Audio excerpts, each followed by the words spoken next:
Luzon, Visayas, Mindanao at buong mundo. Ngayon ay Martes, May 6, 2025. Ako si Barbie Mulak at ito ang balitang A to Z. Ipo-ipo, spotted sa Laguna de Bay. Paano po ang naging procurement, pati yung specifications? PBBM, pinaiimbestigahan ang kalidad ng steel bollards sa NAIA matapos ang car crash na ikinasawi ng 2 tao. Ahente ng buy and sell ng kotse patay matapos barilin ng mga katransaksyon sa Parañaque. Araw ng halalan sa May 12, idineklarang holiday ng Malacanang. Sa balitang showbiz, Hollywood celebrities, kanya-kanyang paandar sa Met Gala 2025. At Sharon Cuneta, naluha sa press con kasama ang asawang si Kiko Pangilinan. Magandang gabi, pambungad sa ating newscast. Spotted ng netizens ang isang ipo-ipo sa Laguna de Bay nitong hapon, kasabayan ng mga naiulat na localized thunderstorms. Ayon sa State Weather Bureau Pag-asa, posibleng mabuo ang water spout o ipo-ipo sa tamang kondisyon kung may ulan o paparating na ulan sa mga anyong tubig gaya ng lawa. Sa Pilipinas, madalas itong makita dahil sa mainit na klima at presensya ng mga thunderstorm, lalo na sa karagatan o kaya malalaking lawa. Wala namang naiulat na nasaktan sa pagdaan ng ipo-ipo na nalusaw rin kalaunan.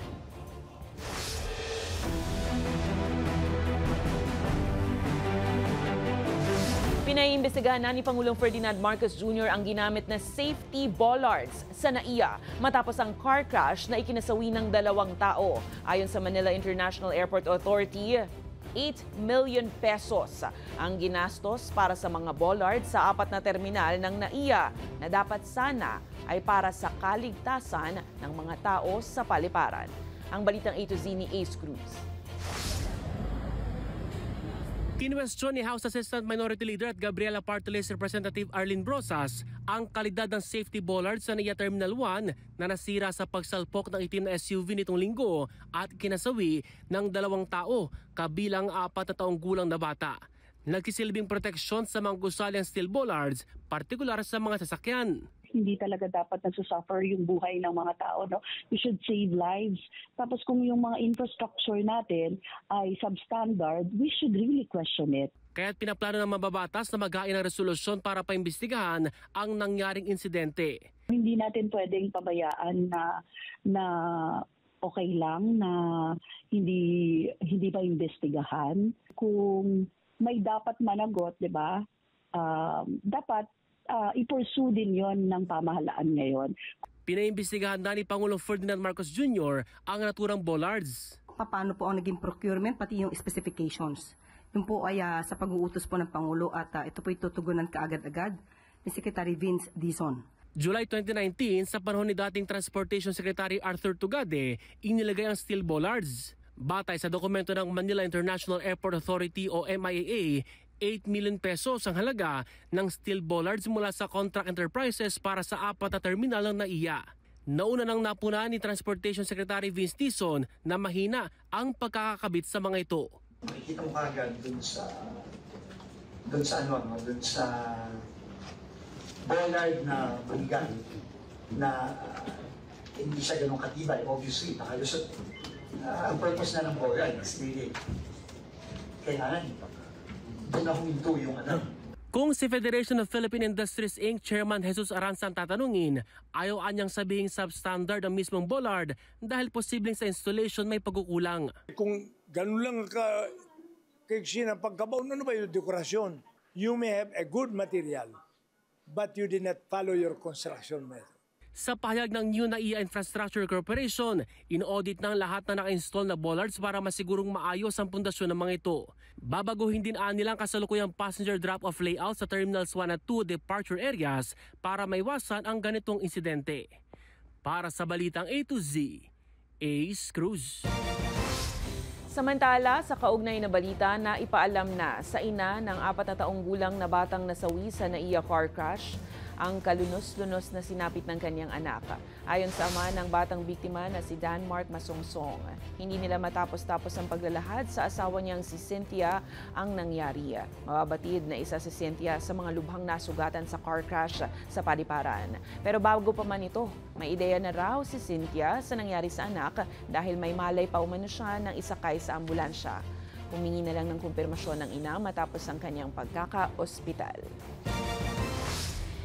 Muli na namang binweltahan ng Malacanang si Vice President Sara Duterte bunsod ng naging pahayag nito laban sa programa ng Department of Agriculture na 20 pesos kada kilo na bigas. Binigyan din ni Palace Press Officer Undersecretary Claire Castro na inilabas umano ng bise ang kanyang tunay na kulay. Sa isang panayam kasi ni VP sa Zamboanga, narinig si Duterte na kaya naman daw talagang magbenta ng gobyerno ng 20 pesos na kilo na bigas. Pero hindi raw niya sinasabi sa administrasyon kung paano ito dapat gawin dahil ayaw raw niyang tulungan si PBBM. Kaya't buwelta naman ni Castro, ang pahayag na yan ng bise nagpapakita ng pagiging makasarili at mababaw sa kabila ng pagiging public servant. Lumalabas po kasi kung ano po ba talaga ang anyo ng ating Vice Presidente. Lumalabas ang tunay na kulay ng Vice Presidente bilang isang public servant. Sa pag-amin niya, nandito po ang kanyang sinabi, na imposible talaga ang 20 pesos na bigas, pero pwede siya. Hindi ko lang i-share sa inyo kasi ayaw kong tulungan si PBBM. Yan po ang tugon ni Vice Presidente ng Vice President.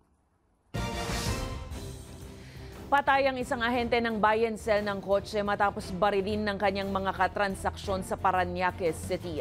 Nahuli naman ang mga suspect na kinilala ng pulisya bilang umano'y mga gun for hire na sangkot sa iba pang krimen. Ang balitang A to Z ni Kim Salinas. Tila normal na transaksyon ito ng car buy and sell. Nag-test drive pa ang umano'y buyers pero matapos na matiyak na okay ang sasakyan, saka binaril ang ahenteng kinilala lamang ng pulisya sa pangalang Noli, 32 years old. Tinangay din ng mga sospek ang SUV Nissan Terra. Nangyari ang krimen maghahating gabi ng May 4 sa Parañaque City, batay sa napagkasundo ang meet-up sa social media. Pumayag siya, dumating po yung mga suspects in the guise of mechanics. At nung nag-meet sila, yun po, nagpakilalang mekaniko, then it-test drive, then after test drive, bumaba yung mga suspect, tapos binaril na po yung ano. Then kinuha po yung Nissan Terra. Nagulantang ang iba pang buy and sell agent sa sinapit ng kanilang kasama. Naroon sila sa di kalayuan habang isinasagawa ng biktima at ng suspect ang test drive. Napansin ko yung paa ni Noli umaatras, then nagsabi siya na hindi po ako lalaban. Di naman po ako lalaban eh. Tapos sabay, paglingon ko po sa may lalaki, may hawak na baril, sabay putok ko ng isa sa tagiliran. Nag-slow mo na po lahat sa akin eh. Sa follow-up operation ng NCRPO at Parañaque Police, naaresto ang 5 sospek kabilang ang 2 direktang kasama sa transaksyon. 2 sa kanila ay positibong itinuro ng mga testigo bilang mga sangkot sa pamamaril. Na-recover din ang ginamit na Nissan Terra SUV, motorsiklo, isang kalibre 45, isang 9mm pistol at hinihilalang shabu na nagkakahalaga ng higit sa 100,000 pesos. Ayon sa pulisya, may nakabinbing warrant of arrest ang mga sospek sa iba pang mga kaso at kinilala ang mga ito bilang mga gun for hire. Nang tanungin ng mga sospek ukol sa krimen, binayad lang po sa amin, pinagutusan lang po kami. Sa korte na lang po, sir. Sa korte na lang po. Isa sa mga gunman ay nakasuot ng helmet ng isang motorcycle taxi company. Nais ngayon ng hepe ng NCRPO na lagyan ng number code ang mga ito. Isasuggest namin na dapat may mga numbers yung helmet, may numbers din yung damit, at saka may number din yung motorsiklo. Dapat magko-coincide lahat kung number 15 lahat dapat yung ano. The moment na magkaiba po yung suot or hindi po nakaprescribe, then pwede na po namin sitahin. Maharap ang mga suspect sa kasong murder, carnapping, illegal possession of firearms and ammunition at paglabag sa comprehensive dangerous drugs. Nagpaalala naman si NCRPO Chief Abirin na gawin ang mga buy and sell meetups sa ligtas na lugar at siguruhing lehitimo ang mga katransaksyon. Para sa Balitang A to Z, Kim Salinas.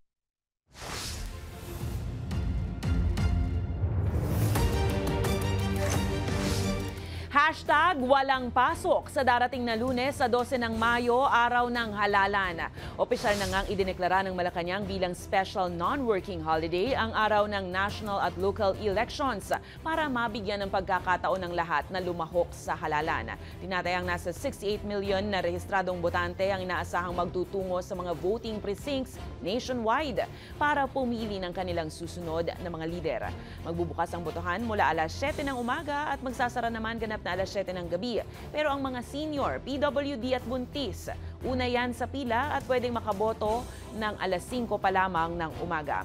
Samantalahin po natin mga ka-A to Z ang holiday upang makalahok sa mahalagang gawaing ito na siyang pundasyon ng ating demokrasya at kinabukasan.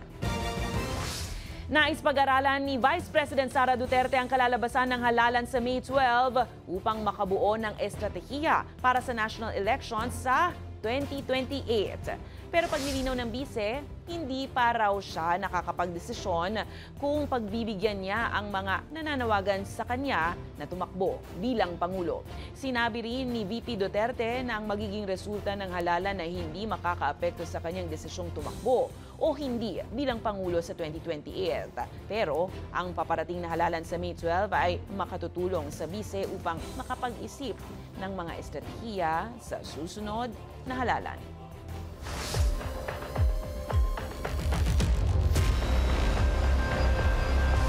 Update sa reklamong crimes against humanity na kinakaharap ni dating Pangulong Rodrigo Roa Duterte. Nagbahagi na ang Office of the Prosecutor ng International Criminal Court ng mahigit 100 karagdagang mga ebidensya sa defense team ni Duterte. Kumpirmado ito sa komunikasyon ng prosecutor sa ICC Pre-Trial Chamber. Bahagi ang disclosure ng mga ebidensya ng alegasyon upang makapaghanda ang kabilang kampo ng kanilang depensa. Matatandaang noong Marso ay binahagi na rin ng prosecutor ang nasa 181 na pieces of evidence sa defense team. Samantala, pinasasagot na ng ombudsman ng 5 opisyal na inirereklamo ni Senator Amy Marcos dahil sa umano'y mga paglabag kaugnay ng ICC arrest kay former President Duterte.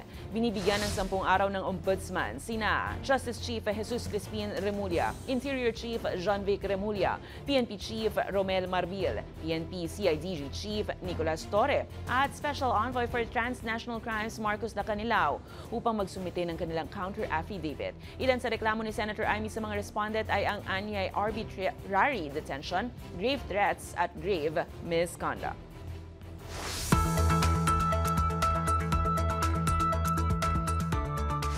Ilabas ang payong mga ka-A to Z. Yan ang payo ng Weather Bureau Pag-asa. Magagamit ang panangga sa sikat ng araw lalo't inaasahan pa rin ang mainit na panahon tuwing tanghali. Sa hapon naman hanggang paggabi ay may posibilidad ng kalat-kalat na pag-uulan para sa malaking bahagi ng bansa. Isang low pressure area ang namataan sa may Borongan City na bagamat hindi inaasahang magiging bagyo ay magdadala naman ng pag-uulan sa Caraga at Eastern Visayas. Samantala, ang easterlies naman ang weather system na magdudulot ng ulan partikular sa Davao Region, Metro Manila at iba pang bahagi ng bansa.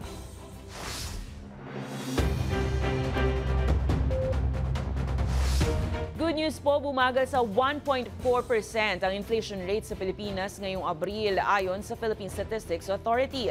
Ito na ang pinakamababang naitala mulang noong November 2019. Mas mababa ito kumpara sa 1.8% na naitala noong Marso at pasok sa forecast ng Bangko Sentral na 1.3 hanggang 2.1%. Ayon kay PSA Chief Dennis Mapa, nagpababa ng inflation ang mas mabagal na pagtaas ng presyo ng mga pagkain. Bumaba ang food inflation sa 0.7% mula yan sa 2.3% noong Marso, lalo na sa bigas, gulay, isda at saging. Mas mabilis din ang pagbaba ng presyo ng gasolina at diesel pagdating sa sektor ng transportasyon. Gayunpaman, nakakaapekto sa paghatak pataas ang kuryente at tubig. Paliwanag ng PSA, ebidensya ito na may epekto na ang mga polisiya ng gobyerno sa pagpapababa ng presyo.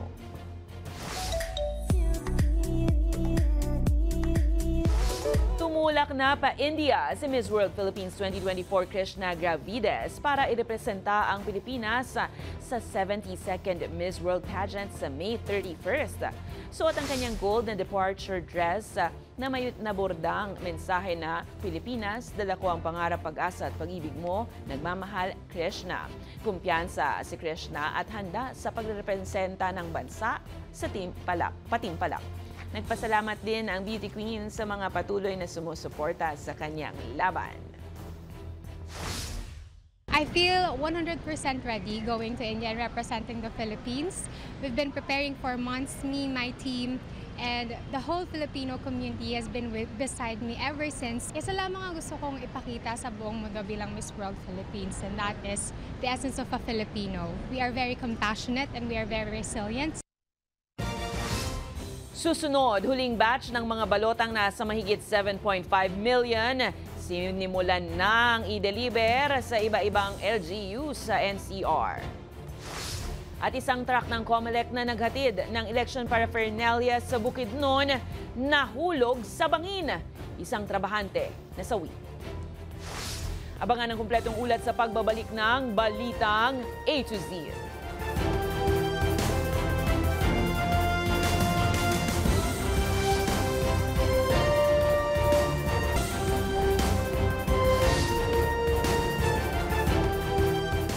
Inatasan ng Land Transportation Office ang kontrobersyal na motorbike vlogger na si Yana Motovlog na isurrender ang kanyang lisensya sa harap ng suspension order na ipinataw sa kanya. Pinatawan ng 90-day suspension ng vlogger kaugnay ng road rage incident na kanyang kinasasangkutan sa Zambales, kamakailan.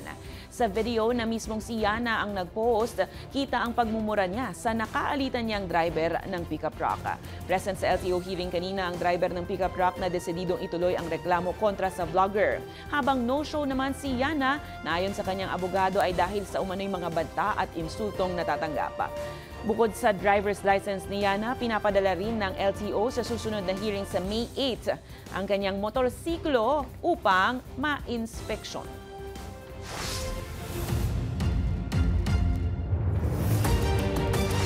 Sinimulan nang i-deploy ng Commission on Elections ang huling batch ng mga balotang gagamitin sa 2025 midterm polls.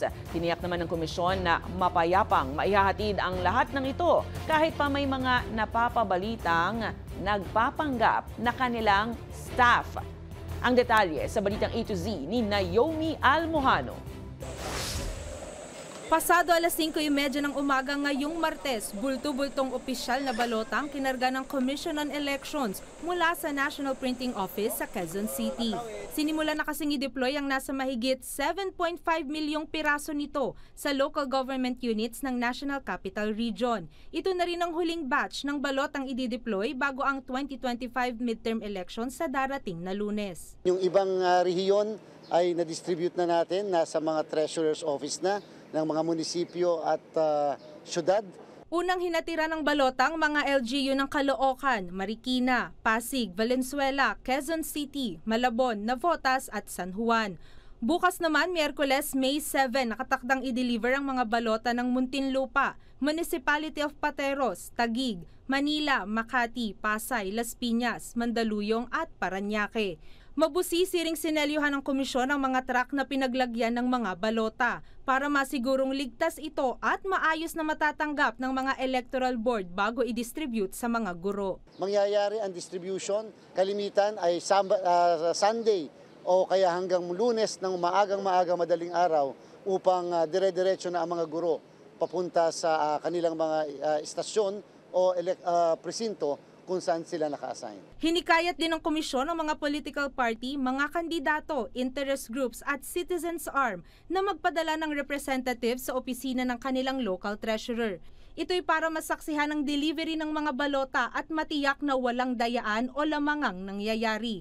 Tiniyak naman ni Garcia na nasa maayos na kondisyong matatanggap ng lahat ng mga balota at iba pang election paraphernalia gaya ng sa ibang lugar na walang aberyang naitala. So far po, kung napansin nyo, wala pong untoward incident, wala pong tayong naging problema sa deployment, hindi lamang ng mga balota kung hindi ng iba pang election paraphernalia katulad ng mga ACM, mga baterya, at iba pang gamit. Samantala, kinondena ng poll body ang pagpapanggap bilang COMELEC staff ng 3 sospek na nahuli sa Santa Cruz, Laguna nitong Lunes. Impostor yung mga taong ito. Aniya, peke ang mga nasabat na dokumento sa mga ito at maging logo ng COMELEC, peke rin. Kaya nakahanda ang komisyon na paimbestigahan ang motibo ng mga ito at magsampa ng kaso lalo pat bantaan niya ito sa halalan. May mga nababalita na nagbebenta sa buong bansa ng mga na kaya daw nila allegedly nagawa ng paraan ang ating eleksyon. Pwede nilang ipanalo basta magbabayad ng milyon na piso. Abiso pa ng komisyon, laging coordinated sa local COMELEC ang kanilang mga ipinapadalang tauhan. Kaya kung hindi alam o kilala ng local COMELEC ang nagpapakilalang staff, magduda na agad at itawag ito sa kanila. Para sa Balitang A to Z, Naomi Almojano. Pinagtibay ng COMELEC at ilang ride-hailing apps ang kanilang ugnayan para sa 2025 midterm elections. Ngayong Martes, sumagda ng kasunduan ng mga ito kaugnay ng pagbibigay ng maayos at komportableng transportasyon para sa mga botante sa Mayo a 12 Lunes. Partikular na po yan sa mga early voters o miyembro ng vulnerable sector. Maghahandog naman ang Grab ng libreng sakay para sa mga buntis, persons with disability at senior citizens mula alas 5 ng umaga hanggang alas 7 ng umaga. Magrehistro lang sa kanilang app at i-avail ang Ride to Vote promo. May deskwento rin ang Grab at Move It para sa lahat ng botante mula alas 7 ng umaga hanggang alas 7 ng gabi. Patay ang isang F2 logistics worker matapos mahulog sa bangin ng isang truck na kagagaling lang maghatid ng election materials sa Bukidnon. Ayon sa COMELEC, pabalik na sana ang truck sa Cagayan de Oro nang mangyari ang trahedya sa Upper Puerto, Cagayan de Oro City. Ang F2 Logistics ang service provider ng COMELEC para sa paghahatid ng mga election equipment at supplies para sa halalan 2025. Nakikirami naman ang COMELEC sa naulilang pamilya habang patuloy ang investigasyon matapos ang insidente.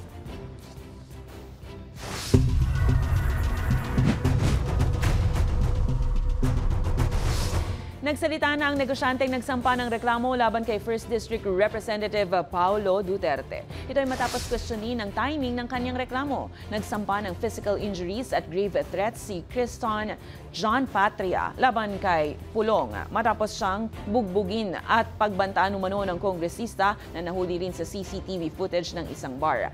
Sa kanyang salaysay, nasa 2 oras siyang sinaktan ni Pulong. At pagkatapos ay binayaran umano siya ng 1,000 piso sa kada sipa at suntok sa huling 2 minuto ng pananakit.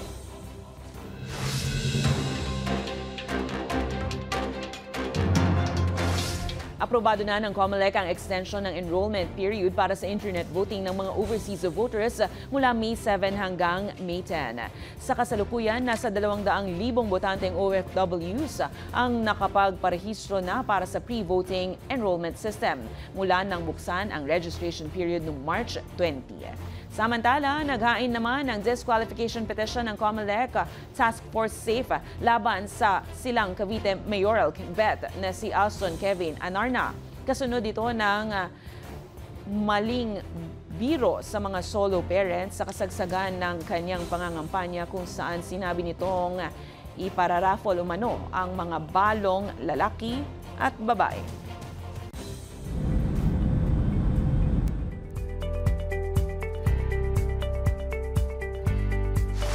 Handang-handa na ang Casa Santa Marta sa Vatican para sa Papal Conclave na magsisimula sa Miyerkules matapos manumpa ang mga opisyal, tauhan at ilang mga dadalo rito. Ayon kay Holy See Press Office Director Matteo Bruni, tumulong ang Casa Santa Marta staff sa pagsasaayos at sa lodging ng mga cardinal electors nitong Lunes. Ngayong Miyerkules ay pupunta na sa kanilang assigned lodging ang mga cardinal electors. Pero kinakailangang maiwan ang kanilang mga communication device sa mga kwarto, alinsunod sa Apostolic Constitution. Nasa 133 cardinals ang lalahok sa conclave para sa pagpili ng bagong Santo Papa. Sa aming pagbabalik sa showbiz, Hollywood celebrities, kanya-kanyang paandar sa Met Gala 2025. At Sharon Cuneta, naluha sa presscon kasama ang asawang si Kiko Pangilinan. Manatiling nakatutok, kayo ay nanonood ng Balitang A to Z.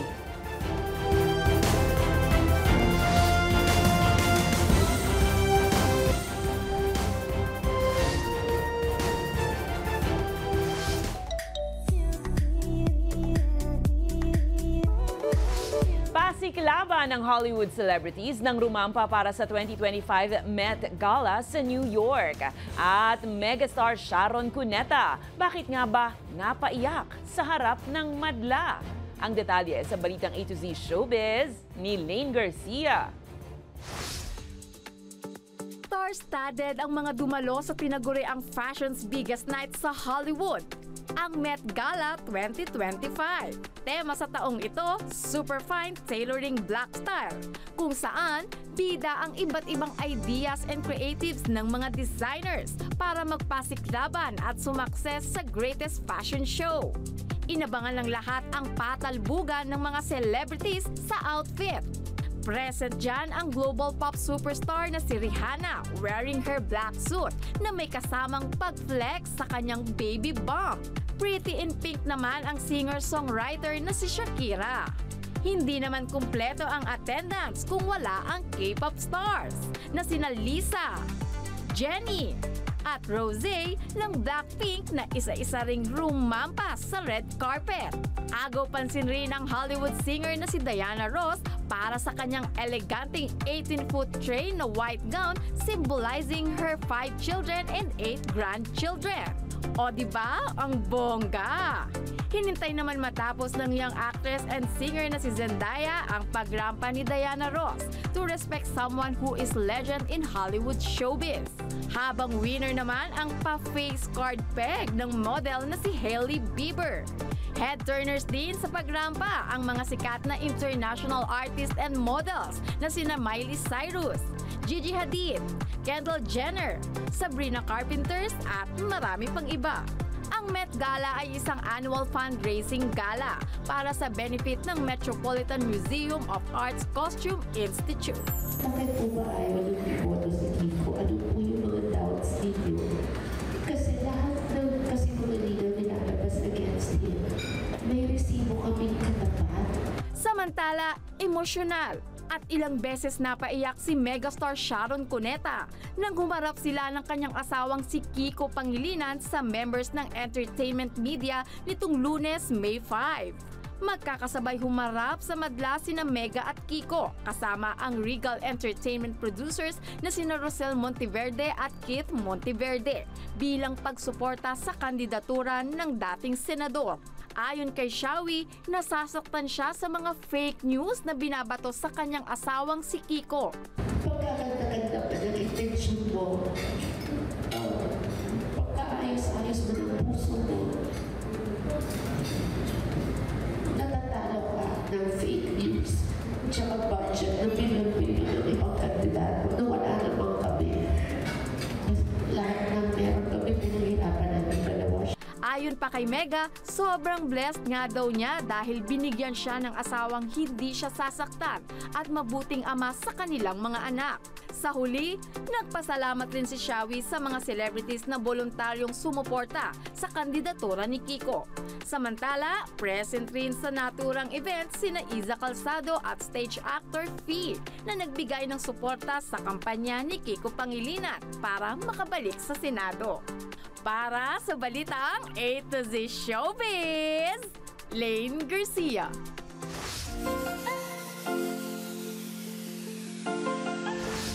Tag-init pa rin at mainam nga na pampalamig ang pagkain ng ice cream. Pero paano nga ba ang easiest way ng pag-alis nito sa lalagyanan?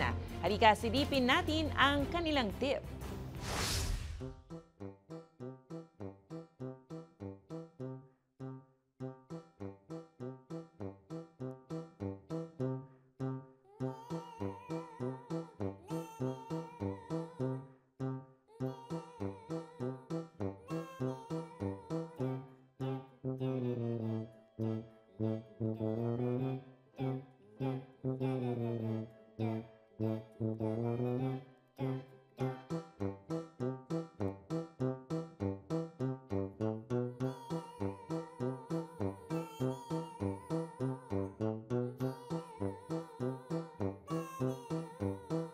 okay na.